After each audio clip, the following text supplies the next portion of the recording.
The gardener was humiliated in front of everyone. But what the millionaire's daughter said made everyone cry.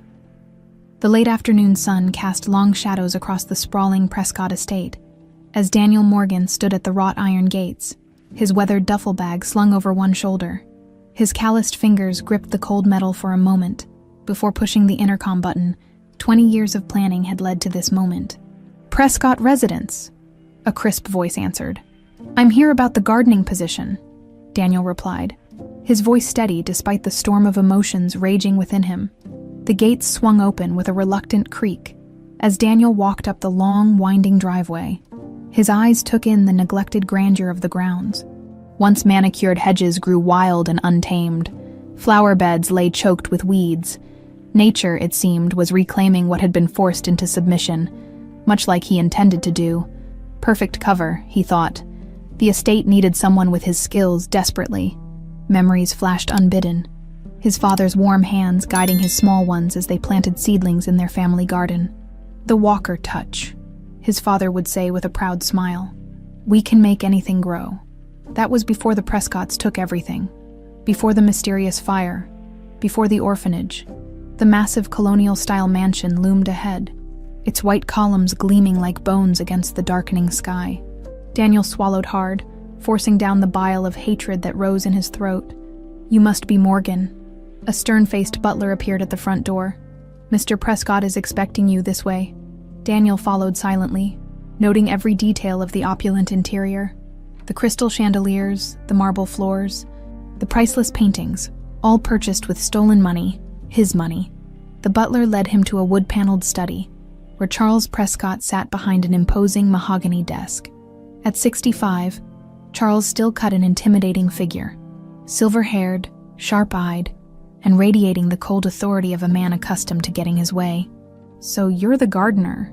Charles barely looked up from his papers. "Yes, sir." Daniel kept his voice neutral, his face a mask of deference that concealed the fire beneath. "I've worked at the botanical gardens in Savannah for the past 5 years. References." Charles held out his hand impatiently. Daniel handed over the carefully forged documents. Each false recommendation had cost him, but infiltrating the Prescott household was worth every penny. Charles skimmed the papers with narrowed eyes. "Why leave a prestigious position for this?" "I prefer private estates," Daniel replied smoothly. "I can be more creative with my designs," Charles grunted, unconvinced.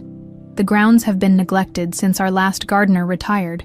Mrs. Prescott used to oversee them, but since her passing..." He trailed off, something almost human flickering across his face before the steel mask returned. "I'll restore them," Daniel promised, meaning far more than the gardens. "Very well. Jenkins will show you to the groundskeeper's cottage. You start tomorrow." As the butler led him out, Daniel caught sight of a portrait hanging in the hallway. A woman with kind eyes and a gentle smile. Diana Prescott, Charles's late wife. Something about her eyes tugged at him, a familiarity he couldn't place. Beautiful, wasn't she? Daniel turned to find an elderly woman watching him from a doorway. Her silver hair was elegantly coiffed, her posture regal despite her advanced years. "Mrs. Dorothy Prescott," she introduced herself. "Charles's mother-in-law." "Daniel Morgan, ma'am, the new gardener." Her piercing blue eyes studied him with unsettling intensity. "You have gardener's hands," she observed. "But your eyes, they've seen more than gardens, I think." Daniel's heartbeat quickened. "Just eager to get started on the grounds." "Ma'am?" A knowing smile played at her lips. "Of course. The gardens were my daughter's pride. I'll be watching your progress with great interest, Mr. Morgan." He nodded politely and continued following Jenkins, feeling Mrs. Dorothy's eyes boring into his back. The groundskeeper's cottage sat at the edge of the estate, a small but well-built structure with a stone chimney and a porch overlooking what had once been a rose garden. "Bathrooms functional, kitchen's basic," Jenkins informed him curtly. "Groundskeeping equipment is in the shed behind. Meals are your responsibility unless specified otherwise." Left alone, Daniel placed his duffel on the bed and moved to the window, pulling back the curtain. From here, he could see the Prescott mansion rising like a fortress against the twilight sky. He unpacked methodically, clothes in the dresser, toiletries in the bathroom. When he reached the bottom of his bag, he He carefully removed a worn leather-bound journal and a small wooden box. The journal contained newspaper clippings, notes, and a family tree tracing the Walker and Prescott families. The box held the only photograph that had survived the fire, his parents on their wedding day, smiling and unaware of the tragedy that awaited them. "I'm here now," he whispered to their faces. "I'll take back what's ours." That night, Daniel couldn't sleep. He stepped out onto the cottage porch, breathing in the humid Carolina air. The neglected gardens spread before him in the moonlight, a perfect metaphor for what had happened to his family. Choked out, overgrown, forgotten. But beneath the weeds and tangles, the original structure remained. He just needed to uncover it, piece by piece. Daniel knew his plan was risky. Charles Prescott had powerful friends, and Daniel had spent years creating his cover identity. One mistake could ruin everything. As if sensing his thoughts, his phone buzzed with a text from his only confidant. "You in?" "Yes, starting tomorrow." "Be careful. These people are dangerous." Daniel slipped the phone back into his pocket. Dangerous. Yes, but so was he. 20 years of planning had taught him patience. The Prescotts would never see him coming until it was too late. In the distance, an owl hooted, a hunter's call in the night. Tomorrow, he would begin digging, into the soil, and into the secrets buried within these grounds. Somewhere in this mansion were the documents that would prove how Charles Prescott had systematically destroyed the Walker family and stolen their fortune through fraud and intimidation. Daniel ran his calloused hands through his hair, feeling the weight of his dual identity settling over him like a second skin. By day, he would be Daniel Morgan, the unassuming gardener breathing new life into the Prescott estate. By night, he would be Daniel Walker, the rightful heir, unearthing the evidence he needed to reclaim his birthright. What he didn't expect was the sudden headlight sweeping across the driveway as a car approached the mansion. Even from this distance, he could see it was a sleek black town car. A chauffeur opened the rear door, and a slender figure stepped out, a young woman with her hair swept up elegantly, though he couldn't make out her features in the darkness. Something about her graceful movements made him pause. "So, that's her," he murmured to himself. Olivia Prescott, the daughter of his enemy, had returned home. Olivia Prescott woke to the gentle Charleston sunlight filtering through her childhood bedroom's curtains. After 3 years in Europe, the familiar ceiling above her bed felt both comforting and strangely foreign. She placed a hand over her chest. Feeling the steady, if slightly irregular, rhythm beneath her palm, the doctors in Switzerland had been optimistic, but realistic. Her condition was stable, but not curable. "No sense dwelling on it," she murmured to herself, slipping out of bed. The house was quiet, save for the distant sounds of staff preparing breakfast. Olivia moved to the window and drew back the heavy drapes, gasping softly at the state of the gardens below. Once her mother's pride, they had fallen into disarray, wild and overgrown, beautiful in their neglect, but nothing like the manicured paradise she remembered. A movement caught her eye. A man was walking among the tangled rose bushes, examining them with careful attention. The new gardener, she presumed. Even from this distance, there was something compelling about his purposeful movements. A soft knock interrupted her thoughts. "Come in." Mrs. Dorothy entered, elegant as always in a powder blue dress, her silver hair perfectly arranged. "Good morning, darling. Did you sleep well?" "As well as can be expected." Olivia accepted her grandmother's embrace. "The gardens. Your father finally hired someone, a young man named Morgan who started yesterday." Mrs. Dorothy joined her at the window. "Your mother would have been heartbroken to see them like this." "I know," Olivia's voice caught. Diana Prescott had died when she was 15, leaving a hole in the household that had never been filled. "I'll have to thank him for taking on such a challenge." Mrs. Dorothy studied her granddaughter with knowing eyes. "Your father's planning a welcome home party for you tomorrow evening. All of Charleston's finest will be there." Olivia suppressed a sigh. "Of course they will, including Eric Langford." Mrs. Dorothy's tone was carefully neutral. "Dad's still pushing that match, isn't he?" Olivia turned from the window. "Grandmother, I've told him repeatedly. Your father believes the Langford pharmaceutical connections would be beneficial." Mrs. Dorothy's eyes betrayed her true feelings. "Particularly given your condition." "My condition doesn't require me to marry someone I barely know," Olivia replied tartly. Mrs. Dorothy smiled. proud of her granddaughter's spirit. "I've said as much to Charles now. Come down for breakfast when you're ready. Your father's already left for the office." After breakfast, Olivia decided to explore the grounds. Drawn by both nostalgia and curiosity about the new gardener, she changed into a simple sundress and wide-brimmed hat, mindful of the southern heat that still felt overwhelming after years in cooler European climates. The moment she stepped outside, the humid air enveloped her like a warm blanket. Childhood memories flooded back. Tea parties under the magnolia tree, reading books in the gazebo, helping her mother deadhead roses while discussing everything from literature to boys. Her mother had always told her, "Gardens teach us patience, Liv. Nothing beautiful happens overnight." Following the overgrown path, Olivia made her way to the rose garden. The scent of blooms, still fighting their way through the weeds, filled the air. She stopped short when she saw him. The gardener was kneeling, carefully pruning a nearly smothered rosebush. Sunlight played across his tanned forearms as he worked, his movements precise and gentle. He hadn't noticed her yet, and for a moment, she simply watched, struck by the care he showed each plant. "You're being quite kind to those roses," she said finally. He startled, turning to face her. Their eyes met, and Olivia felt an unexpected jolt. His face was handsome, but guarded, with an intensity in his gaze that seemed at odds with his occupation. "Miss Prescott." He stood quickly, brushing soil from his hands. "I didn't realize you were there. Please don't let me interrupt." She stepped closer, examining his work. "I'm Olivia, and you are Daniel Morgan." He seemed to choose his words carefully. "I started yesterday. You have quite the challenge ahead of you." She gestured to the overgrown beds.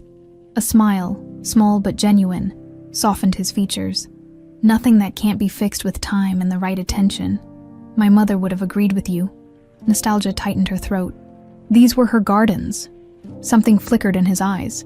Sympathy, perhaps, or recognition. "Mrs. Jenkins mentioned that. I'll make sure to honor her vision." Olivia knelt to touch one of the newly pruned roses. She always said gardens are like people. Sometimes they need to be cut back to grow stronger. Daniel watched her, something unreadable in his expression. Wise woman. She was. Olivia stood, suddenly aware of how strange this conversation might seem to him. A privileged heiress waxing philosophical about gardening. "I'll let you get back to work. I just wanted to see how things were progressing." He nodded, that guarded look returning. "Of course, Miss Prescott." "Olivia?" she corrected gently. Their eyes met again, and this time she felt certain something passed between them. A connection, unexpected and inexplicable. The moment was broken by the sound of approaching footsteps. Mrs. Dorothy appeared around the bend, her expression shifting from surprise to curiosity as she took in the scene. "Olivia, dear, I've been looking for you. Your dress fitting is in 30 minutes. Her shrewd eyes moved to Daniel. "Mr. Morgan, I see you've met my granddaughter." "Yes, ma'am." Daniel returned to his professional demeanor. Miss Prescott was just checking on the garden's progress. "And what do you think, Mr. Morgan?" Mrs. Dorothy asked with an intensity that seemed disproportionate to the question. "Can these gardens be saved?" Olivia noticed a strange tension in Daniel's shoulders as he answered, "Everything worth having is worth fighting for. Mrs. Prescott," he replied carefully, "even when it seems lost." Mrs. Dorothy's eyebrows rose slightly. "Indeed, well, we'll leave you to it." She took Olivia's arm. "Come along, dear. Charleston society awaits." As they walked away, Olivia couldn't resist glancing back. Daniel had returned to the roses, but his posture had changed. There was a rigidity to his shoulders that hadn't been there before. "He seems capable," Mrs. Dorothy commented as they approached the house. "Yes, he does." Olivia hesitated, then added, "There's something familiar about him." Her grandmother stopped abruptly, studying her face. "Familiar? How so?" "I don't know, just a feeling." Mrs. Dorothy's expression softened. "You have your mother's intuition." She touched Olivia's cheek gently, and her heart. "Be careful with both, my dear." Back in her room, preparing for the fitting, Olivia felt a sudden tightness in her chest. Familiar but unwelcome. She reached for her medication, taking a pill with practiced ease before sitting at her vanity. As her heartbeat steadied, she wondered about Daniel Morgan with his careful hands and guarded eyes. There had been something in that garden, a current of recognition she couldn't explain, like meeting someone from a dream you'd forgotten until that moment. Ridiculous, she whispered to her reflection. You've only just met him. But as she prepared to play her role in Charleston's social drama, the image of the gardener kneeling among her mother's roses stayed with her, a strangely comforting memory amidst the artificial world she was about to re-enter. The evening of Olivia's welcome party arrived with all the pomp Charleston's elite could muster. The Prescott mansion gleamed under strategically placed lighting, the driveway lined with luxury vehicles disgorging passengers in evening wear. Inside, crystal chandeliers cast a golden glow over the grand ballroom. While waiters in crisp uniforms navigated the growing crowd with trays of champagne, Daniel observed it all from the shadows of the garden. He wasn't supposed to be here tonight. Staff had been given strict instructions to remain invisible unless their services were specifically required, but he needed to see Charles Prescott in his element. Surrounded by the powerful allies who had helped him maintain his facade of legitimacy, from his hiding spot behind a large hydrangea bush, Daniel could see into the brightly lit ballroom. Charles stood near the entrance, greeting guests with practiced charm. The man was a skilled actor. Daniel had to give him that. Nothing in his affable demeanor suggested he had built his fortune on fraud and possibly murder. Quite the spectacle, isn't it? Daniel nearly jumped out of his skin. Mrs. Dorothy stood behind him, an amused smile playing at her lips. Mrs. Prescott, I was just curious. So am I, Mr. Morgan. Her shrewd eyes studied him. Most gardeners wouldn't be interested in Charleston's social dramas. Daniel's pulse quickened. Had she somehow recognized him? I should get back to my cottage. Nonsense. She waved dismissively. Everyone enjoys a bit of voyeurism now and then. Besides, I could use the company of someone who isn't trying to curry favor with my son-in-law. Before he could protest, she handed him a flute of champagne she'd apparently brought with her. My late husband believed one should never spy on the aristocracy without a proper drink in hand. Caught off guard by her casual conspiracy, Daniel accepted the glass. Thank you, ma'am.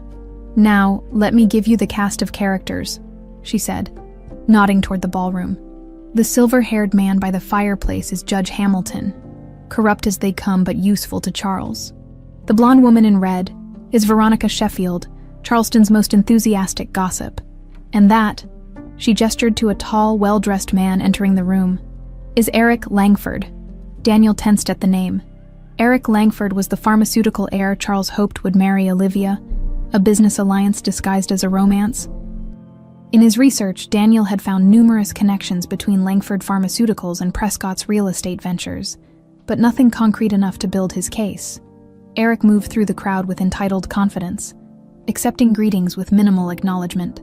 There was something predatory in the way he scanned the room, as if mentally calculating the value of each person present. Charming, isn't he? Mrs. Dorothy's voice dripped with sarcasm. Your son-in-law seems to think so, Daniel replied carefully. Charles sees dollar signs, not character. She sighed. There's Olivia now. Daniel followed her gaze and felt his breath catch.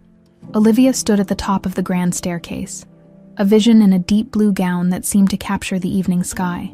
Her hair was swept up elegantly, revealing the graceful line of her neck, but it was her expression that struck him. Behind her polite smile was a subtle determination that reminded him, unexpectedly, of his mother. She looks nothing like him, Daniel murmured without thinking. Mrs. Dorothy's eyes snapped to his face. No, she said slowly. She takes after her mother's side. Realizing his mistake, Daniel quickly added, I just meant she seems different from what you'd expect of a Charleston heiress. Indeed, Mrs. Dorothy continued to study him. Olivia has always marched to her own drummer, much to Charles's frustration. Inside, Olivia descended the stairs, accepting kisses and compliments with gracious nods. When she reached Eric, he took her hand possessively, pulling her close to whisper something in her ear. Even from a distance, Daniel could see her smile tighten. I should go, he said, handing the empty champagne flute back to Mrs. Dorothy. Thank you for the commentary. She smiled enigmatically. Gardens aren't the only things that benefit from careful observation, Mr. Morgan. Daniel retreated to his cottage, his mind racing. Mrs. Dorothy was too perceptive by half. He would need to be more careful around her. Hours later, the party was in full swing. The orchestra played old Charleston favorites while couples danced and fortunes were discreetly compared over expensive champagne. Daniel, unable to sleep with the sounds of revelry drifting across the grounds, decided to check on the rose garden he'd been rehabilitating. The night was warm, the air heavy with the scent of jasmine as he made his way through the shadowy grounds. He was kneeling beside a particularly stubborn rose bush when voices drifted toward him from the terrace. Instinctively, he stilled. Concealed by darkness and foliage. "I told you, Eric. I'm not interested." Olivia's voice was controlled but firm. "Your father seems to think otherwise." Eric's smooth tone held a note of menace. "The merger between our families would benefit everyone, especially you. How exactly would marrying a man I barely know benefit me? Don't play naive." "Olivia, I know about your condition. Langford Pharmaceuticals has been researching treatments for cardiac arrhythmias that could extend your life considerably." Daniel's ears pricked up at this revelation. Olivia had a heart condition. This wasn't in any of his research. "My health is not a bargaining chip," Olivia replied coldly. "Everything's a bargaining chip in our world, darling. Your father understands that. Then my father and I have very different values." The sound of the terrace door opening interrupted their conversation. "There you are," Charles's voice boomed. "Everyone's asking for the guest of honor." "We're coming, Charles," Eric replied smoothly. "Olivia and I were just discussing our future." Daniel heard Olivia's sharp intake of breath, but she said nothing as they returned inside, mulling over this new information. Daniel continued working, losing himself in the rhythm of pruning and clearing. He was so absorbed that he didn't notice the approaching footsteps until it was too late. "Well, what do we have here?" Eric Langford's voice cut through the night. "The gardener, working after hours." Daniel stood slowly, turning to face him. Eric wasn't alone. Charles and several guests had spilled onto the terrace, drinks in hand. "Just finishing up some work, sir," Daniel replied evenly. Eric approached, his movements slightly unsteady from alcohol. "Dedicated, aren't you? Or perhaps just nosy?" Daniel tensed, sensing danger. "If you'll excuse me, I should be going." "Not so fast." Eric stepped closer, the smell of expensive scotch on his breath. "I think I've seen you watching the house." "Watching Olivia." "Eric, leave him be," Charles called from the terrace. "He's just the gardener." "Just the gardener," Eric mimicked, circling Daniel. "With awfully clean fingernails for someone who works in dirt all day." In a sudden movement, Eric knocked into Daniel, spilling his drink down the front of Daniel's shirt. The red wine spread like blood across the fabric. "Oh, how clumsy of me," Eric said with mock concern. "And look, my watch is missing. Did you take it, gardener?" "What?" Daniel felt a trap closing around him. "My Rolex. It's gone." Eric turned to the crowd. "Check his pockets." Before Daniel could react, two of Eric's friends grabbed his arms. "This is ridiculous," Daniel protested, struggling against their grip. "Empty his pockets," Eric commanded, to Daniel's horror. One of the men pulled a gold watch from his jacket pocket, a watch he'd never seen before. Well, Eric smirked. "Caught red-handed." "That's not mine," Daniel said firmly. "You planted it." Charles stepped forward, his face a mask of disapproval. "First stealing, now lying. I think it's time you left my property, Morgan." "Wait." Olivia's voice cut through the tense scene as she pushed through the crowd. "What's happening here?" "Your gardener friend was caught stealing Eric's watch," Charles explained. Olivia's eyes met Daniel's, and he saw confusion warring with something else. Trust, perhaps.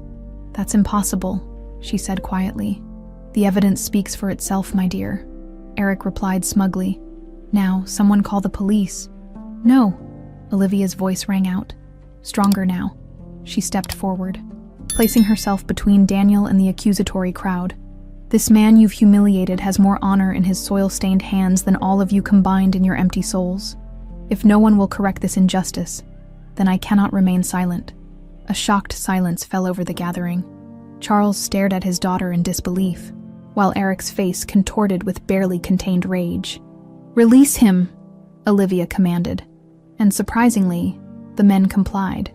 Daniel stood straighter, his eyes never leaving Olivia's face. In that moment, something shifted between them. A recognition.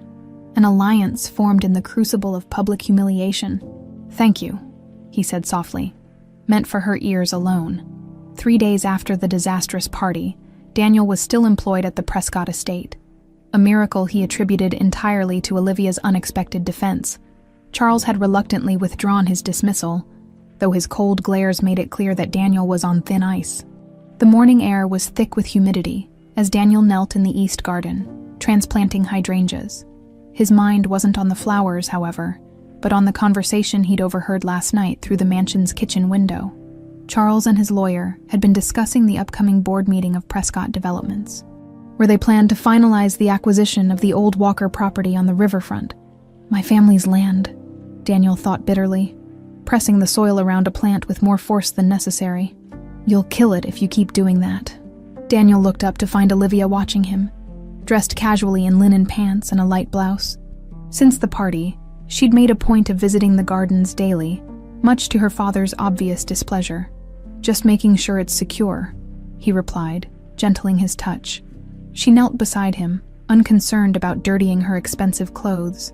"Hydrangeas are tougher than they look, but they still need a gentle hand." "Like most living things," Daniel agreed. Watching her face, up close, he could see the faint circles under her eyes, carefully concealed with makeup. Had her heart condition been bothering her? "I wanted to apologize for what happened at the party," she said quietly. "Eric's behavior was inexcusable." "You have nothing to apologize for." He met her gaze directly. "In fact, I owe you my job." A smile touched her lips. "Father wasn't happy, but even he couldn't justify firing you based on Eric's obvious setup." Daniel's curiosity got the better of him. "Why did you defend me? You barely know me." She considered this, absently touching a hydrangea petal. "I've spent my whole life watching people like Eric get away with cruelty simply because they have money and connections." She paused. "And there was something about the accusation that didn't ring true. You don't strike me as a thief, Daniel Morgan." If only she knew the real reason he was here. "Well, I appreciate your faith in me." He returned to his work, uncomfortable with her scrutiny. "I'm heading into town for an appointment," she said, standing. "But I was wondering if you might join me for tea this afternoon. I'd like to discuss some ideas for the rose garden." Daniel hesitated. Getting closer to Olivia could provide access to parts of the estate and information, otherwise denied to him. But something about using her kindness as a tool for his revenge left a sour taste in his mouth. "I'd be happy to," he heard himself say. "Excellent, 4 o'clock in the conservatory." She smiled and walked away, her step lighter than before. Daniel watched her go, conflicting emotions churning inside him. He reminded himself of his purpose here, justice for his family. But Olivia's genuine warmth was making it increasingly difficult to view her simply as Charles Prescott's daughter. Around noon, Daniel seized an opportunity. The household staff was busy preparing for a luncheon. Charles was hosting for business associates, leaving the upper floors relatively unattended, under the pretense of checking the irrigation system that fed the rooftop garden. Daniel slipped inside the mansion and made his way toward Charles's study. The heavy oak door was locked, as expected, but Daniel had come prepared. The lock picked easily, a skill he'd acquired during his years planning this infiltration. Inside, the study smelled of leather and expensive cigars. Sunlight streamed through the tall windows, illuminating floating dust particles. Daniel moved quickly to the large desk and tried the drawers. Locked, he pulled out a slim metal tool and worked it into the mechanism. Within seconds, the drawer slid open, revealing neatly organized files. He rifled through them efficiently, photographing any documents related to the Walker property or Prescott Developments with the tiny camera hidden in his watch. One folder labeled Riverfront Acquisition contained the original deed to the Walker estate, his family home, with his father's signature. Seeing George Walker's handwriting after all these years made Daniel's throat tighten unexpectedly. A noise in the hallway sent him scurrying to replace the files. He had just closed the drawer when the door opened, and Mrs. Dorothy entered. They stared at each other in frozen surprise. "Mrs. Prescott?" Daniel managed, his heart hammering. "I was checking the irrigation system that runs to the rooftop garden and got turned around." Her eyes narrowed skeptically. In Charles's locked study, the door wasn't locked. Daniel lied smoothly. "I was just leaving to find the service stairs." Mrs. Dorothy closed the door behind her. "Mr. Morgan, Do you take me for a fool? Daniel tensed, calculating his options. If she raised an alarm, his entire plan would unravel. I find it curious, she continued, moving toward the desk, that a gardener would have such interest in my son-in-law's private papers. I don't know what you mean, Daniel replied, maintaining his composure. Mrs. Dorothy smiled thinly. There are very few people who would have reason to investigate Charles Prescott. Journalists, perhaps? Law enforcement? She paused meaningfully. Or someone with a personal vendetta. Daniel said nothing, watching her carefully. What I find most intriguing, she continued, circling the desk to stand directly before him, is the timing of your arrival, just weeks before Olivia's return. Coincidence, Daniel offered. I don't believe in coincidences, Mr. Morgan. Or should I say, she studied his face intently. No, I won't make accusations without certainty, but know this. I've watched Charles build his empire through means I've never fully trusted. If you're looking for something specific, perhaps I could help you. Daniel's suspicion flared. Why would you help me? She glanced at a small photograph on the desk. Diana Prescott smiling in the gardens. Let's just say I have my reasons. She moved toward the door. Now, I suggest you find those service stairs before someone less understanding discovers you here. Shaken by the encounter, Daniel retreated to the grounds, mulling over Mrs. Dorothy's cryptic offer. Was it a trap? Or did she truly have her own grudge against Charles? Late that afternoon, as Daniel made his way to the conservatory for tea with Olivia, he spotted her through a window in the mansion's east wing.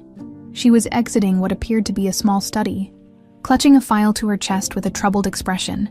Their eyes met briefly across the distance before she disappeared down the hallway. When he arrived at the conservatory, 5 minutes later, she was already seated at a small table, composed and smiling as if nothing was amiss. I hope you don't mind Earl Grey, she said, pouring from an elegant silver teapot. It was my mother's favorite. Perfect, Daniel replied, taking a seat across from her. As they discussed garden designs, Daniel noticed Olivia occasionally pressing a hand to her chest, her breathing sometimes becoming shallow before she masked it with a sip of tea. Are you feeling all right? He finally asked. Her smile faltered. Just a bit tired. The heat, you know? Is it your heart?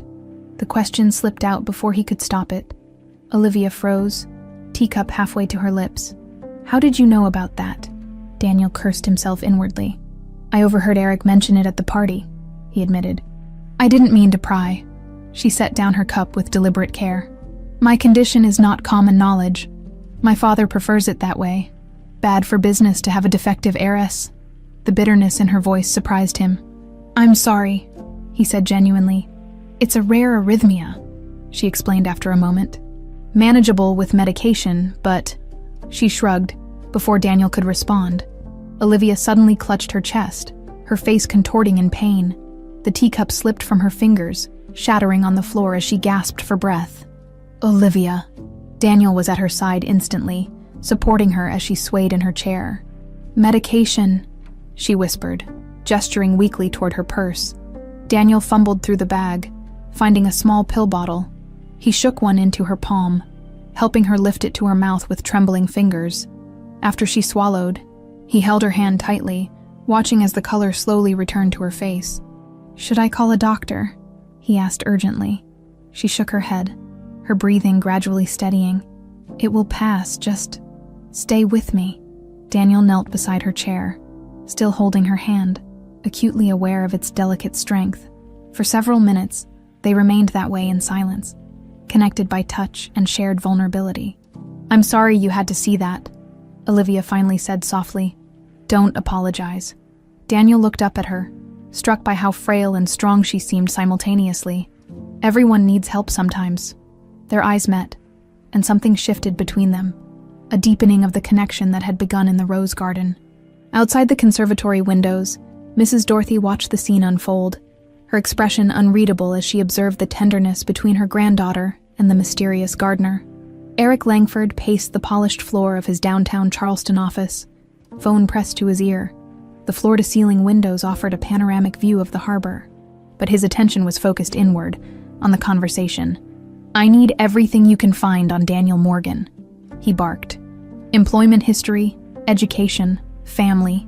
Dig deep. Something's off about him. The private investigator on the other end assured him they'd have preliminary results within days. Make it hours, Eric snapped, before ending the call. He moved to his desk, unlocking a drawer to retrieve a slim file. Inside was a background check on Morgan that he'd commissioned when the gardener first arrived. Standard procedure for anyone getting close to the Prescott family, especially with his investment in the merger hanging in the balance. The report showed nothing suspicious. Horticultural degree from the University of Georgia. Previous employment at botanical gardens in Savannah. No criminal record. Too clean, perhaps. Too convenient. Eric's instincts, honed through years of corporate maneuvering, told him Morgan was hiding something. The way he carried himself wasn't that of a simple gardener. The way he looked at Olivia definitely wasn't. And that created a problem. Eric needed the Prescott merger to go through.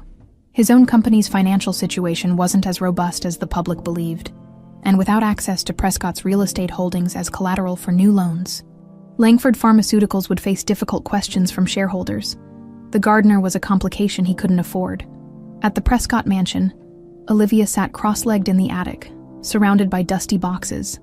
After her episode in the conservatory 3 days ago, she'd been avoiding Daniel, embarrassed by her vulnerability. Instead, she'd thrown herself into a project she'd been contemplating since her return, organizing her mother's belongings, which Charles had hastily boxed up after Diana's death, hiding from someone. Olivia looked up to find her grandmother standing in the doorway, elegant even in the dusty attic light. "Just sorting through Mom's things," she replied, brushing hair from her face. "Dad never could bring himself to do it." Mrs. Dorothy settled carefully onto an old trunk. "Your father loved your mother very much. In his way, her death broke something in him." Olivia opened another box, revealing photo albums and loose photographs. "Sometimes I wonder if I really knew him, the man she married. He seems so different now. Grief changes people," Mrs. Dorothy said quietly. "So does power." Olivia pulled out a photo album labeled Summer 1997 and began flipping through it. These must be from their trip to the lake house. She paused at a photo of her parents at a garden party, arms linked, laughing at something off camera.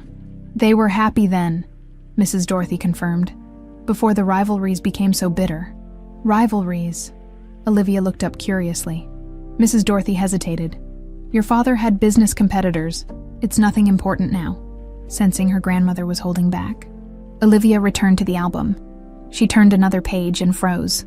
Among a group of people at what appeared to be a charity event was a familiar face. Younger, smiling, but unmistakable. "Who is this?" she asked, pointing to a handsome, dark-haired man standing near her mother, Mrs. Dorothy leaned forward. Adjusting her glasses, her breath caught. "That's George Walker. He was a prominent businessman in Charleston before his death." "Walker," Olivia repeated, studying the photograph more closely. The resemblance was striking. The same strong jawline, the same intense eyes. "He looks like..." She didn't finish the sentence, but a seed of suspicion planted itself in her mind. "Like whom, dear?" Mrs. Dorothy prompted, watching her closely. "No one," Olivia murmured, carefully removing the photograph and slipping it into her pocket. "Just someone I thought I recognized." Daniel knelt in the vegetable garden behind the kitchen, expanding the herb section at the cook's request. His hands worked automatically while his mind reviewed the documents he'd photographed in Charles's study. There were still missing pieces, evidence that would conclusively link Charles to the fraudulent acquisition of Walker properties and the fire that had killed his parents. "Mr. Morgan?" Daniel looked up to find Jenkins, the butler, standing over him with a sour expression. "Mr. Prescott requests your presence in his study, immediately." Daniel's heart raced as he followed Jenkins through the service entrance and up to Charles's private domain. Had Mrs. Dorothy revealed his snooping? Had one of his photos been discovered? Charles was standing at the window when Daniel entered, gazing out at the grounds with his hands clasped behind his back. "You wanted to see me, sir." Daniel kept his voice neutral. Charles turned, his expression unreadable. "My daughter tells me you witnessed one of her episodes the other day." Relief washed over Daniel, followed quickly by concern. "Yes, sir, in the conservatory. And you assisted her with her medication." "I did what anyone would do," Daniel replied carefully. Charles studied him for a long moment. My daughter's condition is a private family matter. I trust you understand the importance of discretion. Of course. Charles moved to his desk. Olivia has a congenital heart arrhythmia. It's manageable but requires careful monitoring. The stress of social obligation sometimes triggers episodes. I understand, sir. Do you? Charles's eyes narrowed. Charleston society can be cruel to those perceived as weak. Olivia's prospects, both socially and in business, depend on her condition remaining confidential. Daniel bristled at the implication that Olivia's value was somehow diminished by her health. Her secret is safe with me. Good. Charles opened a drawer and pulled out an envelope. Consider this a token of my appreciation for your assistance and discretion. Daniel made no move to take the envelope. That's not necessary, sir. Nonetheless, I insist. I was just doing my job, Daniel said firmly. Keeping the grounds beautiful for your daughter to enjoy. That's payment enough. Something flickered in Charles's eyes. Surprise? Perhaps, or grudging respect. He returned the envelope to the drawer. Very well. You may return to your duties. As Daniel turned to leave, Charles added, One more thing, Morgan. My mother-in-law seems quite taken with you, Mrs. Dorothy is perceptive about people. She sees something in you. The statement hung in the air like a question. Daniel merely nodded and left, unsettled by the conversation. Later that afternoon, Daniel was clearing brush from the pathway to the old gazebo when he heard footsteps approaching. Eric Langford appeared, immaculately dressed in a light summer suit despite the heat. Morgan, he called, sauntering over. Hard at work, I see. Daniel straightened, immediately on guard. Mr. Langford, what brings you to the gardens? Just checking on Charles's investment. Eric cast a dismissive glance at the cleared pathway. And I wanted to clear the air after our misunderstanding at the party. No harm done, Daniel replied. Though they both knew it was a lie, Eric smiled thinly. I'm curious. What brought you to Charleston? Savannah's botanical gardens are quite prestigious. The question was casual, but Daniel detected the trap beneath. Change of scenery, and I prefer private estates. More creative freedom. Eric circled him slowly. You know, I've been in this town my entire life. I know everyone worth knowing, but I've never heard of a Daniel Morgan in horticultural circles. I keep to myself. Clearly. Eric stopped, fixing Daniel with a calculating stare. Stay away from Olivia. The sudden shift caught Daniel off guard. Miss Prescott and I have a professional relationship. She's interested in the gardens. I'm sure that's all she's interested in, Eric replied sarcastically. Let me be clear. Olivia Prescott is my future wife. The merger between our families is practically finalized. Don't get any ideas about changing that. I believe Miss Prescott can make her own decisions, Daniel said carefully. Eric stepped closer, his voice dropping to a menacing whisper. People like you don't understand how our world works. The Prescotts and Langfords have been planning this union for years. Nothing will interfere with that. Certainly not some dirt digger with mysterious origins. Is there a problem here? Olivia's voice cut through the tension. Both men turned to find her standing a few feet away, watching their interaction with concerned eyes. Not at all. Eric recovered quickly, his demeanor shifting to charm. Just chatting with your gardener about the improvements to the estate. It's looking much better. Olivia's gaze shifted between them skeptically. Daniel, could you help me with something in the rose garden? I need your expert opinion. Of course, Miss Prescott. Daniel moved to follow her. Eric caught his arm as he passed. Remember what I said, he murmured. I always protect my investments. As they walked away, Olivia glanced back at Eric's retreating figure. What was that about? Nothing important, Daniel assured her. Though his mind was racing, they reached the relative privacy of the rose garden, where Olivia turned to face him directly. She pulled something from her pocket, a photograph, and held it out to him. I found this today, she said simply. Daniel took the photo, and his blood froze. Staring back at him was his father, George Walker, standing at some long-ago charity event. He looks like you, Olivia said quietly. Remarkably so. Daniel's carefully constructed world tilted beneath him. For a moment, he considered continuing the lie, but something in Olivia's steady gaze made him hesitate. Who was he? She asked, though her eyes suggested she already suspected the answer. Daniel handed the photograph back, his heart pounding. "Someone from Charleston's past," he replied carefully. Nothing more. But as their eyes met, both knew that seeds of suspicion, once planted, inevitably find a way to grow. 3 days after showing Daniel the photograph, Olivia sat in her bedroom with her laptop open, surrounded by printouts of old Charleston business news. She'd been systematically researching George Walker, piecing together the puzzle that had nagged at her since seeing his image. Walker Properties had once been a formidable competitor to Prescott Developments. Both families had vied for prime Charleston real estate throughout the 1990s. Then, in 2001, a tragic fire had claimed the lives of George Walker and his wife, leaving their young son orphaned. Shortly after, Walker Properties' assets were mysteriously acquired by Prescott Developments in what newspapers called a market consolidation. Olivia stared at a grainy newspaper photo of a 7-year-old boy at his parents' funeral. The child's face was partially obscured, but the caption read, "Daniel Walker, now ward of the state, sole heir to the defunct Walker estate. Daniel Walker, Daniel Morgan." "It can't be coincidence," she whispered. A soft knock interrupted her thoughts. She quickly gathered the papers, shoving them under her pillow before calling. "Come in." Mrs. Dorothy entered, carrying a teacup. "I brought you some chamomile. You missed dinner." "I wasn't hungry," Olivia replied, closing her laptop. Her grandmother sat on the edge of the bed, her shrewd eyes taking in the hastily hidden papers. "What are you researching so intently?" Olivia hesitated. She trusted her grandmother more than anyone, but her discoveries felt dangerous, like striking a match near gasoline. "Just some Charleston history. The Walkers, perhaps," Mrs. Dorothy suggested quietly. Olivia's head snapped up. "How did you—" "I've lived in this town for 70 years, child. I see the connections you're trying to make." She patted Olivia's hand. "Be careful digging into the past. Not everyone wants those graves disturbed." "Is that what they are, graves?" Olivia leaned forward. "Grandmother, what happened to the Walkers really happened." Mrs. Dorothy's expression grew distant. "Official records say it was an electrical fire. Tragic accident." She paused. Charleston whispered otherwise. "And what did you believe?" "I believed my daughter when she told me she was afraid." Mrs. Dorothy's voice dropped. "Diana came to me a week before the fire, upset about something she'd overheard in your father's study.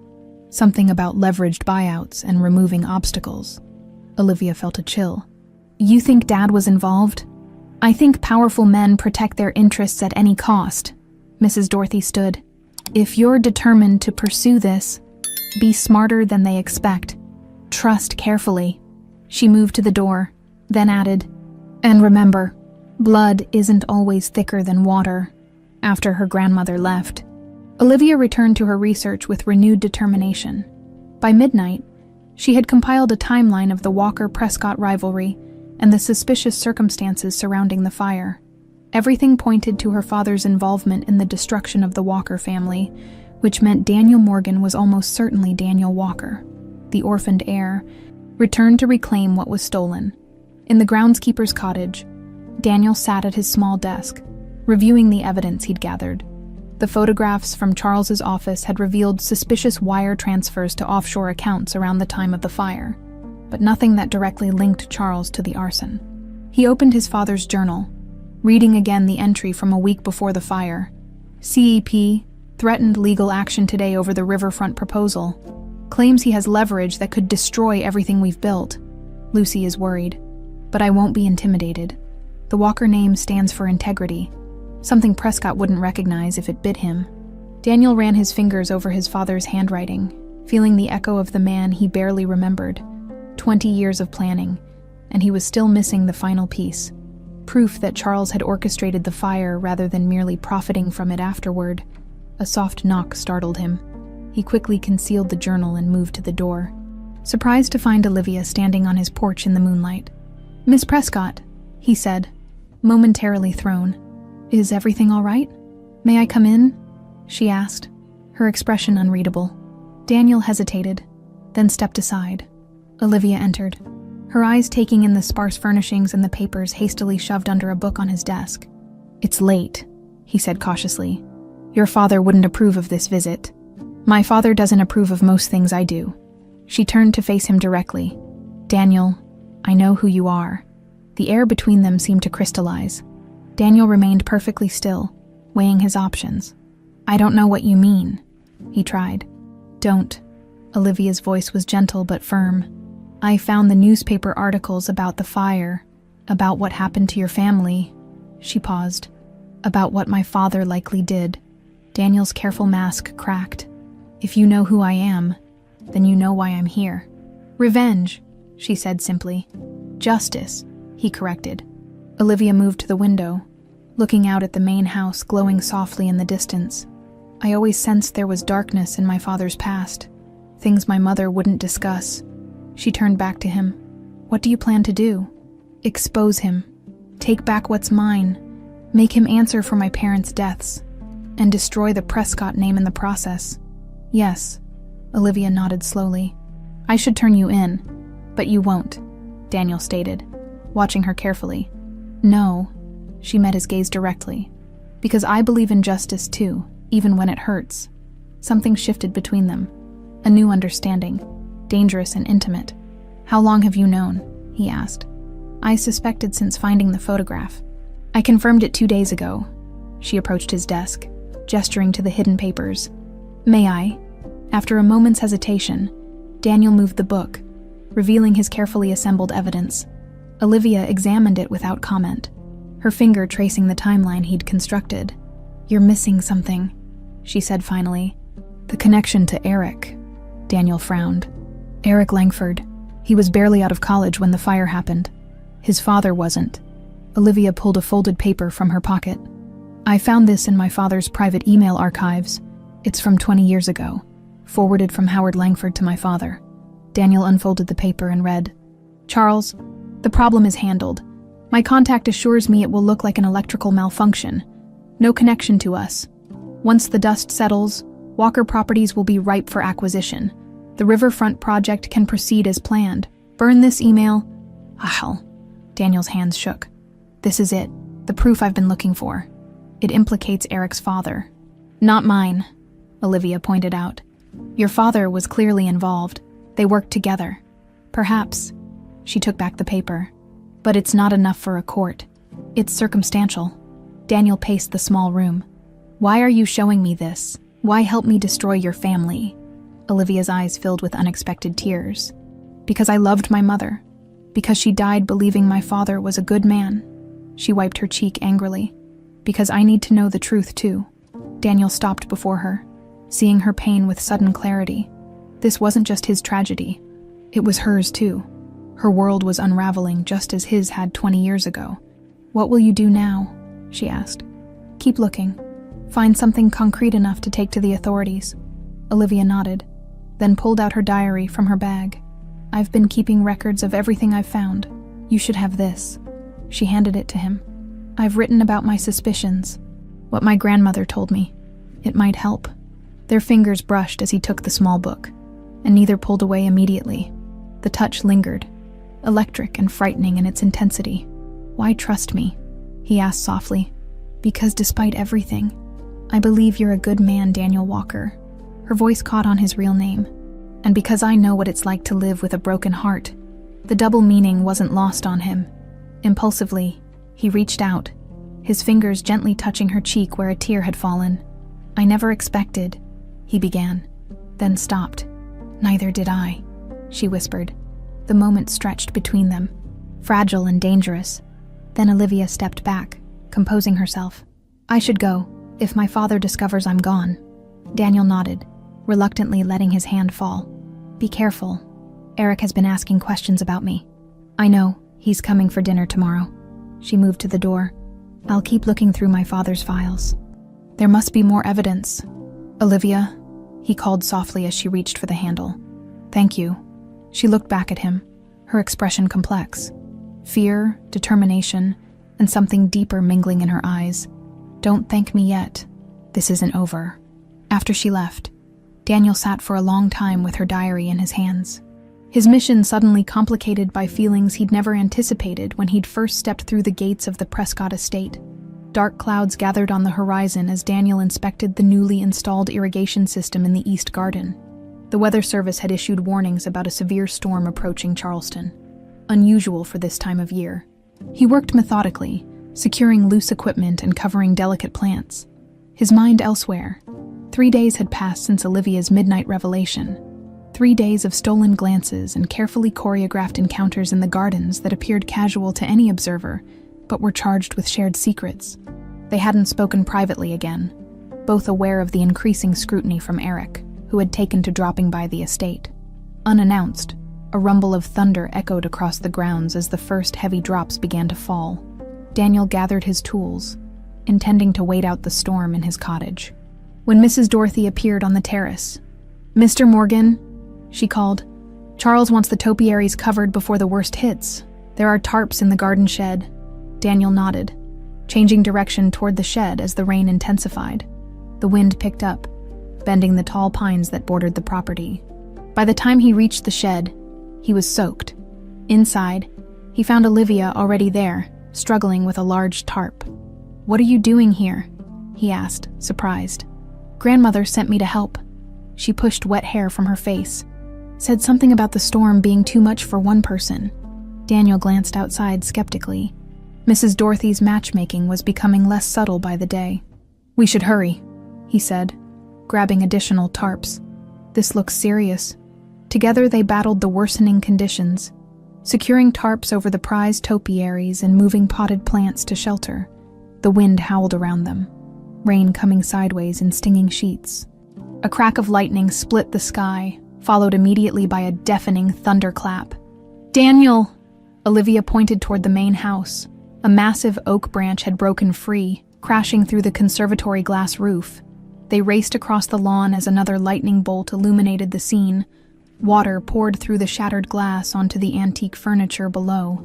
"We need to cover the furniture before everything's ruined," Olivia shouted over the storm, inside the damaged conservatory. Rain streamed through the broken ceiling panels. Daniel quickly assessed the situation. "It's not safe," he warned. "There could be more falling glass." "Then we'll be careful." Olivia was already pulling protective covers from a storage cabinet. Working hurriedly, they draped the furniture, dodging occasional shards of glass that broke loose from above as they moved the last cover into place. A tremendous gust of wind tore through the broken roof, sending a shower of glass fragments down. Daniel reacted instinctively, pulling Olivia against him and shielding her with his body.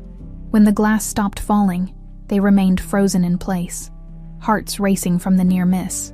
Daniel became acutely aware of her closeness, the warmth of her body against his despite their soaked clothing. "Are you all right?" he asked, his voice unexpectedly hoarse. She looked up at him, rain dripping from her eyelashes.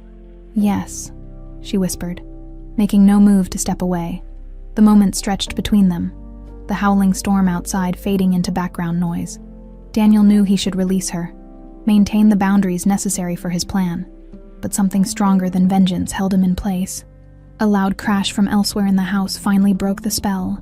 They pulled apart, just as Jenkins appeared in the doorway. "Miss Prescott, are you hurt?" The butler surveyed the damage with horror. "We're fine, Jenkins," Olivia replied, smoothing her wet hair. "Just trying to save the furniture. Your father has been looking everywhere for you. The storm has knocked out power to half the house." His suspicious gaze shifted to Daniel. "We were concerned when we couldn't find you. Mr. Morgan was helping me secure the conservatory," Olivia explained calmly. "Please tell father I'll be right in." After Jenkins left, an awkward silence fell between them. "You should go change," Daniel said finally. "Before you get sick." Olivia nodded, but hesitated. "Daniel, about what I'm helping you do, I need to know something." "What?" "If you find enough evidence against my father, what happens then? To him? To the company?"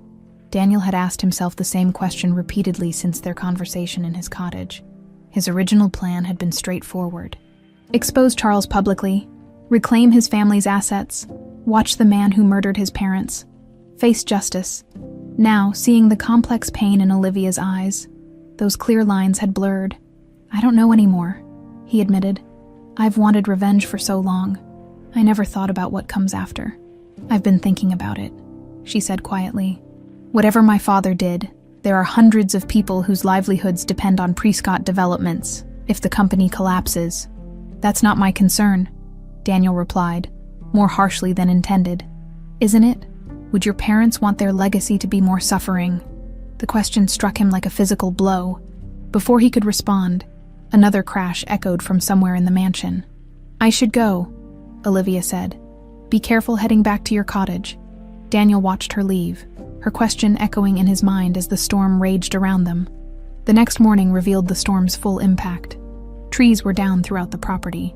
The conservatory was in shambles, and part of the east wing's roof had been damaged by another fallen branch. Charles stood in the driveway with the property manager, surveying the destruction with grim resignation. When he spotted Daniel approaching, he beckoned him over. "Morgan, focus on clearing the main gardens today. We're hosting a charity event next week that cannot be postponed." "Yes, sir. The equipment shed was damaged, but I can make do." Charles nodded distractedly. "Whatever you need, just get it done, and check the gazebo." Olivia mentioned the roof might be leaking. As Daniel headed toward the gazebo, he spotted Olivia on the veranda with Eric.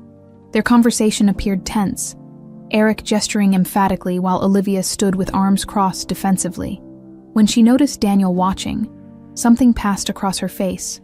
A warning, perhaps. The gazebo had indeed suffered in the storm. Part of the decorative railing had broken away, and the roof leaked in several places. As Daniel examined the damage, he heard footsteps on the path. "Quite a mess, isn't it?" Eric's voice was falsely casual as he approached. "Nothing that can't be fixed," Daniel replied, continuing his inspection.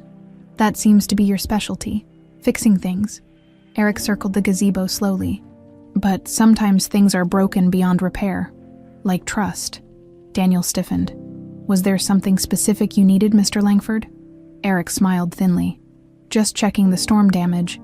Olivia's quite upset about the conservatory. She mentioned you were there with her when the glass fell." "Just doing my job." "Your job." Eric nodded thoughtfully. "Interesting how your job keeps putting you in Olivia's path. Perhaps you should discuss your concerns with Miss Prescott." "Oh, I have." Eric stepped closer, dropping all pretense of friendliness. "My investigator turned up some fascinating information about you, Morgan. Or should I say, Walker." Daniel's blood ran cold, but he kept his expression neutral. "I don't know what you're talking about." "Don't you?" Eric produced a folder from his jacket. "Daniel Walker, orphaned at age 7 after his parents died in a tragic fire, bounced through foster homes, disappeared from the system at 17. He smirked. "Only to reappear years later as a gardener at the estate of the man who acquired his family's business under suspicious circumstances." "You've been misinformed," Daniel said evenly, though his heart hammered against his ribs. "Have I?" Eric flipped through the folder. "The resemblance to George Walker is striking. I wonder what Charles would think if he saw these comparative photos." Daniel remained silent, calculating his options. "Here's what's going to happen," Eric continued smoothly. "You're going to leave the Prescott estate today, disappear again. Whatever vendetta you're pursuing ends now. And if I refuse," Eric's smile turned predatory, "then I show Charles this file. And while he might merely fire you, my associates would take a more permanent approach to the problem." He closed the folder. "You have until tomorrow morning. After that, the consequences are on your head." He turned to leave, then paused. "Oh, and Walker. Stay away from Olivia. She's part of a business arrangement that's been in motion for years. Nothing will interfere with that, especially not some orphan with a grudge." After Eric left, Daniel leaned against the gazebo railing, mind racing. His cover was blown, his careful plans unraveling. If he fled now, he would lose everything he'd worked for. If he stayed, he risked not only his mission, but potentially his life. And then there was Olivia. The thought of leaving her to Eric's cold manipulation twisted something deep inside him. Thunder rumbled in the distance. Another storm approaching. Daniel looked toward the main house, where Olivia now stood alone on the veranda, watching him. Even from this distance, he could sense her concern. Whatever decision he made now would change everything. For both of them, the Prescott mansion buzzed with activity as staff prepared for the upcoming charity gala. Despite the storm damage, Charles had insisted the event proceed as planned. "A Prescott never cancels," he'd declared, as contractors worked round the clock to repair the conservatory roof. Daniel moved through the controlled chaos like a ghost, repairing garden paths and replanting storm-damaged flower beds while weighing his limited options. Eric's ultimatum hung over him like a guillotine blade. He had until morning to disappear, abandoning his quest for justice.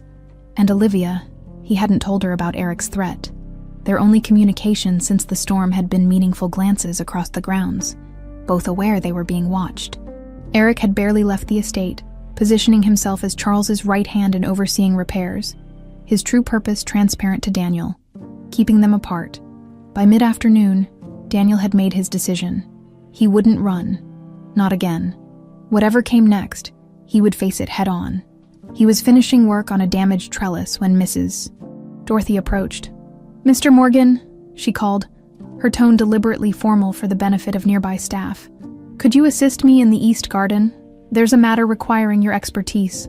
Daniel followed her to a secluded corner of the property, partially hidden by tall hedges once they were alone. Her demeanor changed immediately. "Eric knows who you are," she stated without preamble. Daniel stiffened. "You know as well? I've known since the day you arrived." She waved away his surprise. "Your father had the same expression when concentrating. That little furrow between the brows." Her eyes softened momentarily. "George was a good man. Then you know why I'm here. Revenge rarely brings the peace we hope for," she replied.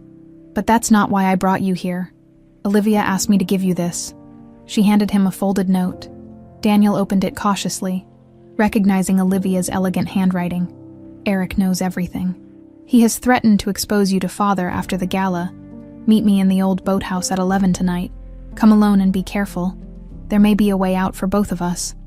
Daniel refolded the note. "Thank you for bringing this." Mrs. Dorothy studied him intently. "My granddaughter believes there's good in you beyond your desire for vengeance. She sees something worth saving." She stepped closer, her voice dropping. "If she's wrong, if you use her feelings to further your revenge, there is no place on earth you could hide from me." The fierce protection in her eyes reminded Daniel of his own grandmother, long dead. "I would never hurt Olivia," he said truthfully. "Perhaps not intentionally," she sighed. "But storms come in many forms, young man, and some destroy everything in their path regardless of intention." Charles Prescott sat behind his imposing desk, reviewing the final plans for the charity gala. Everything needed to be perfect, particularly with several state senators confirmed to attend. This event would cement the regulatory approvals needed for his biggest development yet. A knock interrupted his concentration. "Enter," he called irritably. Eric strode in, looking unusually serious. "We need to talk." Charles gestured to a chair. "Make it quick. The event planner will be here in 20 minutes. Eric remained standing. "It's about your gardener, Morgan." "What about him?" Charles barely looked up from his papers. "He's not who he claims to be." Eric placed a folder on the desk. "His real name is Daniel Walker." Charles froze, the color draining from his face. Slowly, he opened the folder, staring at the comparative photographs Eric had compiled. Daniel Morgan side by side with George Walker in his youth. The resemblance was undeniable. "Impossible," Charles whispered. "The boy disappeared years ago. Apparently, he's been planning this infiltration for some time." Eric leaned forward. "The question is, what are we going to do about it?" Charles stood abruptly, moving to the window. "Does Olivia know?" "I believe she suspects something." "They've been close." A muscle twitched in Charles's jaw. "What does he want?" "What do you think?" Eric replied. "Evidence, revenge, your destruction?" Charles turned, his expression hardening. "Have you told anyone else about this?" "No, I thought you should decide how to handle it." "Good." Charles returned to his desk, his momentary shock replaced by cold calculation. "Do nothing for now. After the gala, we'll deal with this situation permanently. And Olivia, leave my daughter to me."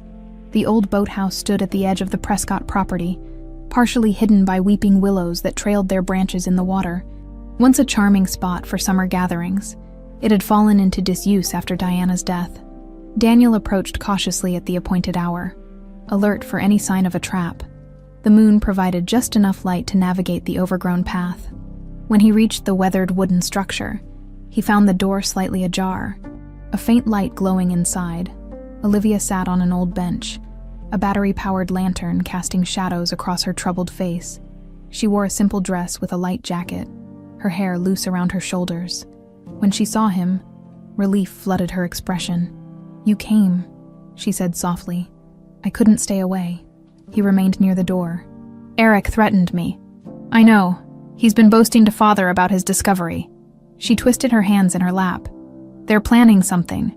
I overheard them talking about handling the situation permanently after the gala." The implication wasn't lost on Daniel. "Your father isn't above murder." "I still can't believe that," Olivia said, though uncertainty clouded her eyes.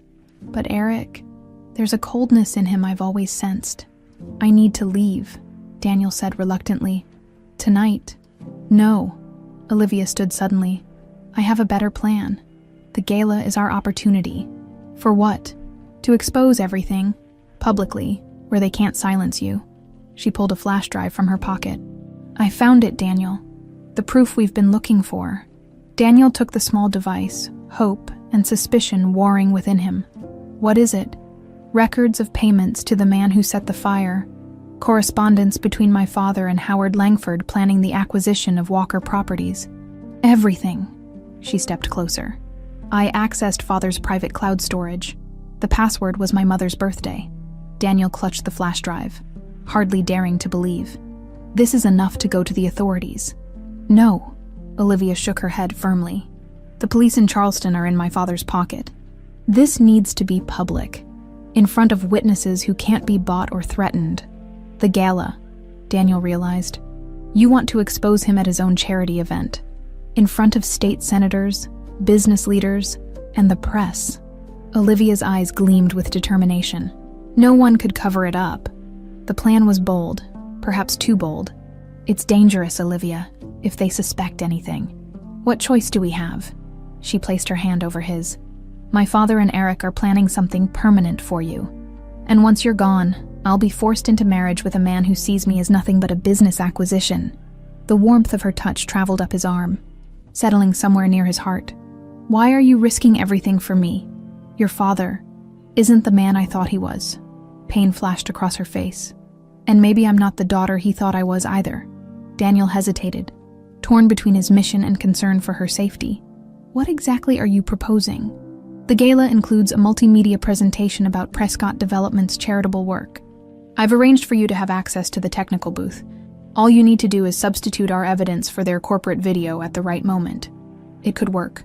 With the right timing and the element of surprise, Charles would have no opportunity to prevent the exposure. But the consequences for Olivia would be severe. Your family name, everything you've known, will be destroyed," he warned. A sad smile touched her lips. "Some things need to break before they can heal properly." The lantern flickered, casting her face in alternating light and shadow. In that moment, Daniel saw not just her beauty, but her courage, a strength that mirrored his own determination. "There's something else you should know," she said quietly. "My heart condition. It's worse than I've let on. The doctors in Switzerland weren't optimistic about my long-term prognosis." Daniel felt as if the ground had shifted beneath him. "What are you saying?" "I'm saying time is precious to me." Her eyes met his directly. "And I'd rather spend whatever I have left fighting for what's right than living with comfortable lies." The revelation stunned him into silence. All his careful planning, his single-minded focus on revenge, seemed suddenly hollow compared to Olivia's quiet courage. "If we do this," he said finally, "there's no turning back for either of us." "I know." She stepped closer, close enough that he could feel her breath on his face. "I've never been more certain of anything." In the dim light of the boathouse, surrounded by shadows of the past and threats of the future, Daniel made his choice. He gently took her face in his hands, his calloused fingers a contrast to her smooth skin, and kissed her with all the conflicting emotions storming through him. Tenderness, fear, hope, and something deeper he wasn't yet ready to name. When they pulled apart, Olivia's eyes shimmered with unshed tears. "Tomorrow," she whispered. "We end this tomorrow." The night of the Prescott Charity Gala arrived with a symphony of limousines and evening gowns. Charleston's elite ascended the mansion steps beneath strings of elegant lights that transformed the recently storm-damaged property into a fairy tale setting. Inside, the grand ballroom glittered with crystal and silver, while strategically placed floral arrangements, Daniel's final work at the estate, added vibrant color to the sophisticated tableau. From his position near the service entrance, Daniel observed the proceedings with a calm that belied his racing heart.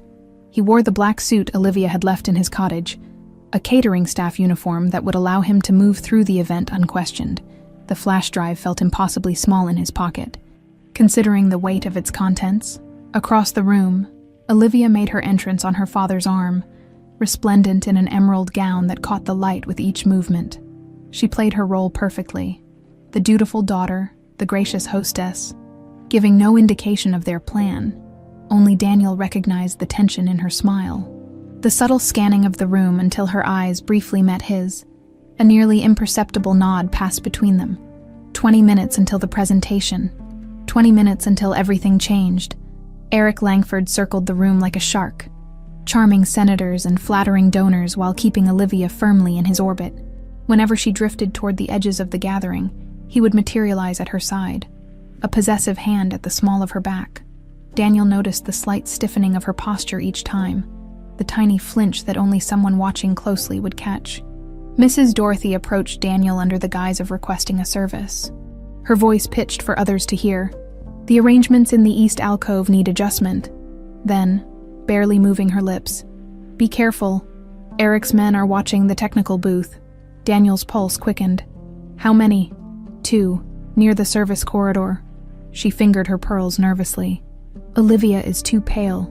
I fear for her heart in this excitement." Before Daniel could respond, she glided away, every inch the aristocratic matriarch. He watched her rejoin a group of silver-haired ladies, her warning echoing in his mind.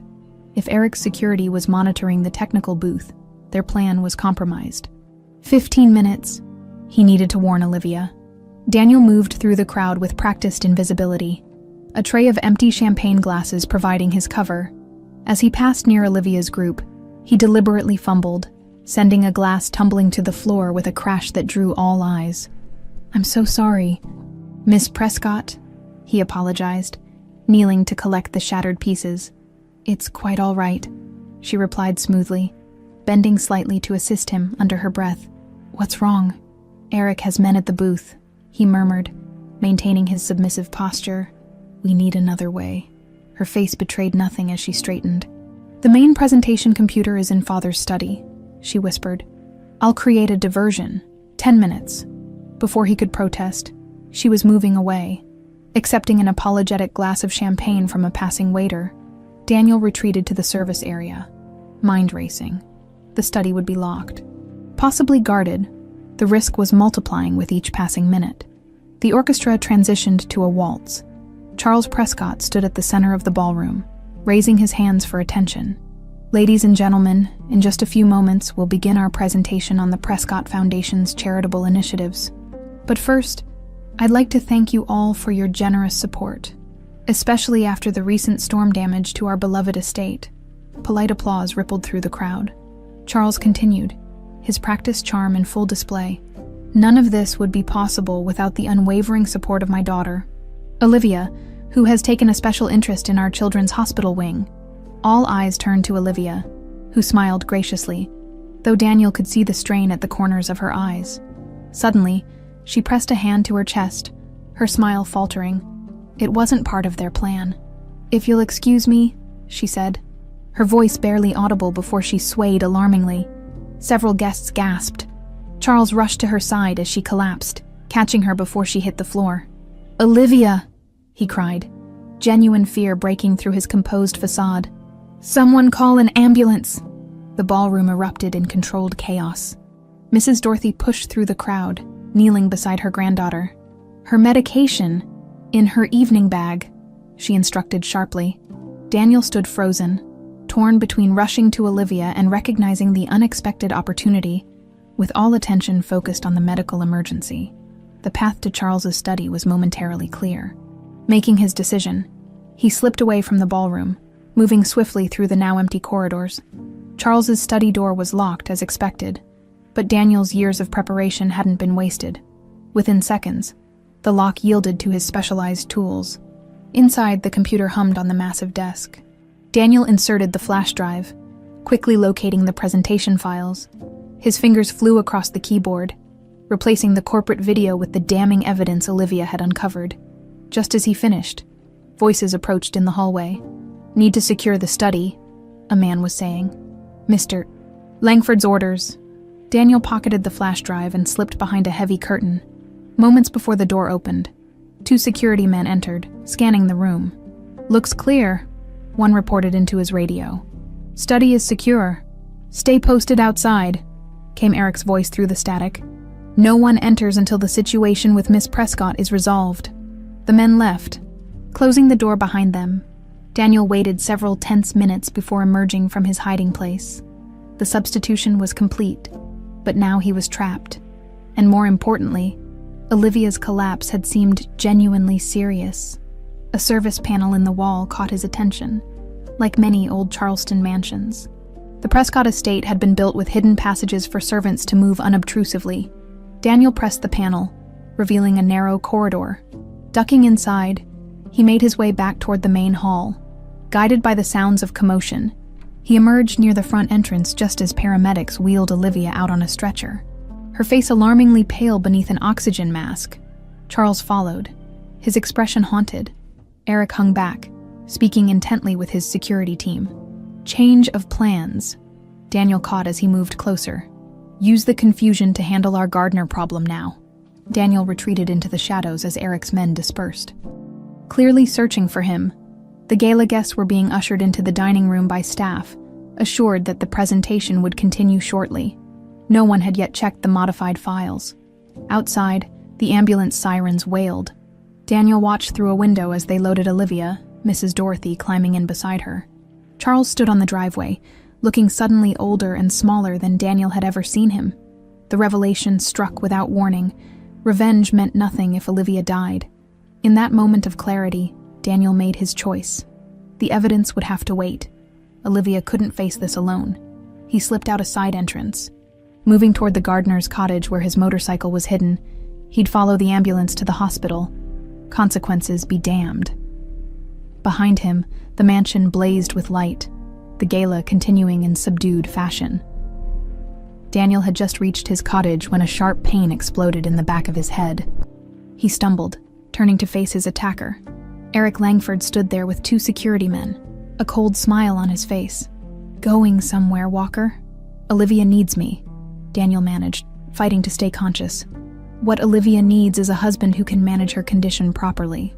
What she doesn't need is a vengeful orphan destroying her family name." Eric nodded to his men. "Take him to the boathouse. Make it look like an accident." The men grabbed Daniel's arms. Despite his struggling, the blow to his head had weakened him as they dragged him toward the water. Eric's phone rang. "Langford," he answered. Then his face paled. "What do you mean, critical condition? I'm on my way." He snapped the phone shut, expression hardening. "Change of plans," the hospital called. "Olivia's condition is worse than expected. She needs a transplant immediately." His eyes narrowed calculatingly. "Secure him at the boathouse. I'll deal with this later." As consciousness slipped away, Daniel's last thought was of Olivia fighting for her life while he couldn't reach her. The bitter irony of coming so close to his revenge only to lose everything that truly mattered wasn't lost on him. As darkness claimed him, at Charleston Memorial Hospital, monitors beeped steadily around Olivia's still form. Mrs. Dorothy sat beside her, holding her limp hand, while doctors delivered their grim assessment to Charles. "Her heart is failing rapidly," the cardiologist explained. "She needs a transplant immediately. We've placed her at the top of the regional list, but finding a compatible donor in time." The doctor's voice trailed off, the implication clear. Charles stared through the window at his daughter's pale face, remembering another hospital room, another deathbed years ago. Diana had made him promise to protect Olivia with his life. How had it come to this? As if in answer, his phone buzzed with a message from the gala coordinator. "Sir, there's something wrong with the presentation files." Charles ignored it. His world narrowed to the fragile heartbeat on the monitor. Nothing else mattered now. 6 months had passed since the night of the gala. Charleston's unforgiving summer heat had given way to a gentle autumn breeze that rustled through the newly planted trees on what was once the exclusive Prescott estate. The property had undergone a transformation as dramatic as the lives of those connected to it. Daniel stood beneath a sprawling oak, surveying the grounds that now comprised the Walker Prescott Cultural Center and Botanical Gardens. The main house, once a fortress of privilege, had been converted into gallery spaces and research facilities. The East Wing housed the newly established Institute for Cardiac Research, funded by what remained of the Prescott fortune. After the legal settlements, he checked his watch. Nearly time for the opening ceremony. Adjusting his tie, Daniel walked the meandering path toward the central garden, where chairs had been arranged for the invited guests and press. Each step felt both familiar and strange. He had designed these paths himself, but walked them now not as a gardener seeking revenge, but as Daniel Walker, officially recognized heir and co-founder of the foundation. The truth had emerged not through his carefully planned exposure at the gala, but through Mrs. Dorothy's decisive action that night.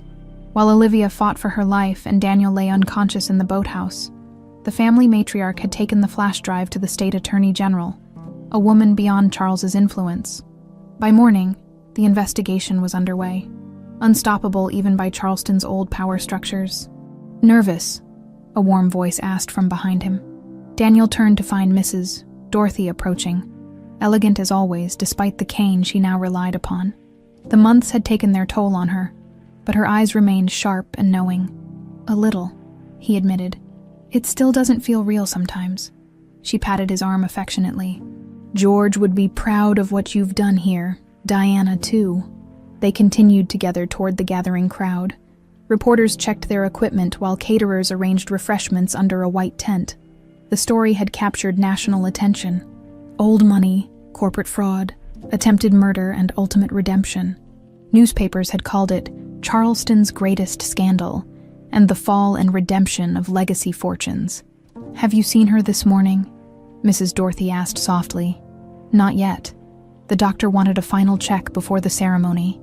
Mrs. Dorothy nodded understandingly. 6 months since the transplant. "And I still hold my breath whenever she's out of sight." Daniel shared the sentiment. The night of the gala had nearly claimed both their lives. Olivia from heart failure, and Daniel at the hands of Eric's men. If Jenkins hadn't discovered him in the boathouse while searching the grounds, a commotion near the main building drew their attention. Charles Prescott emerged, flanked by security officers. Though not in handcuffs, his position was clear. He attended his former estate as part of his plea agreement. Under supervised release while awaiting final sentencing, the once powerful man had aged decades in 6 months. When his gaze met Daniel's across the lawn, there was no hatred, only a weary resignation. After Olivia's condition stabilized, Charles had confessed everything. His partnership with Howard Langford in destroying the Walker family, the years of fraud, the cover-ups. His only non-negotiable demand had been proper medical care for his daughter. "I should speak with him," Daniel said, surprising himself. Mrs. Dorothy squeezed his arm. "Forgiveness is the hardest garden to cultivate." As Daniel approached Charles, the security officers tensed. He waved them back. "Mr. Prescott." "Walker." Charles's voice was rough from disuse. "Your gardens look well." "Thank you." Daniel gestured to a nearby bench. "Would you like to sit?" They settled in uncomfortable silence. Two men connected by decades of tragedy and recent revelations. After Mrs. Dorothy's disclosure of the family's tangled history, neither knew quite how to address the other. "I never intended," Charles began, then stopped. "That's not true. I did intend to destroy your father, but not the fire. That was Howard Langford's initiative. But you let him do it." Charles nodded slowly. "I was consumed by jealousy. When I discovered Diana had loved Luke Walker before our arranged marriage, that she'd been pregnant with his child when he died mysteriously." He stared at his hands. "I transferred that hatred to your father, to your entire family. Olivia isn't your biological daughter." Daniel stated the fact that had stunned Charleston society when it came to light. "No, but she's been my daughter in every way that matters since the day she was born." Charles looked up, his eyes suddenly fierce. "I may have failed in many things, but I loved that child. I still do." Before Daniel could respond, a ripple of excitement passed through the gathering crowd. Olivia had appeared at the entrance to the East Wing, radiant in a simple blue dress, her grandmother's pearls at her throat, though still thinner than before her surgery. The healthy flush in her cheeks was a far cry from the pale figure who had collapsed at the gala. "She looks well," Charles said softly, undisguised love in his voice. "She is well." Daniel stood. "Her new heart is strong." The irony wasn't lost on either man, that Eric Langford, fleeing after his crimes were exposed, had suffered a fatal car accident and, as a registered organ donor, had provided the heart that saved Olivia. His final act, unwitting though it was, had been one of redemption. Charles remained seated as Daniel walked toward Olivia. She met him halfway, her smile widening as he approached. "Ready?" she asked, taking his hand. "As I'll ever be." Together they moved to the podium set up near the center of the garden, where a young magnolia tree waited to be planted. The crowd settled as Olivia stepped forward to speak. "Welcome to the opening of the Walker Prescott Garden of Second Chances," she began, her voice clear and strong. "This place represents many things to many people. Justice, healing, reconciliation. For me, it represents the power of truth to transform even the most damaged soil into something beautiful," she continued, outlining the foundation's mission to support cardiac research and provide cultural enrichment to the community. As she spoke, Daniel watched her with quiet wonder, still amazed that amid all the pain and revelations, they had found each other. When she finished, Daniel joined her at the podium, bringing with him a small wooden box. Inside was a cutting from an ancient oak that had once grown on the original Walker property by the river. "This tree represents our shared heritage," he explained to the gathered press. "Its roots will grow deep here, nourished by the truth, no matter how painful that truth has been." Together, they planted the sapling in the prepared soil, photographers capturing the moment for tomorrow's headlines as they patted the earth around the young tree. Olivia whispered, so only he could hear, "I found something else in grandmother's things last night." Later, after the ceremony concluded and the guests departed, they stood alone in what had once been Mrs. Dorothy's sitting room. The elderly woman had passed peacefully in her sleep 3 weeks earlier. Leaving behind a letter addressed to both of them, Olivia removed the yellowed envelope from her desk drawer. She left instructions that we should read this together after the garden opening.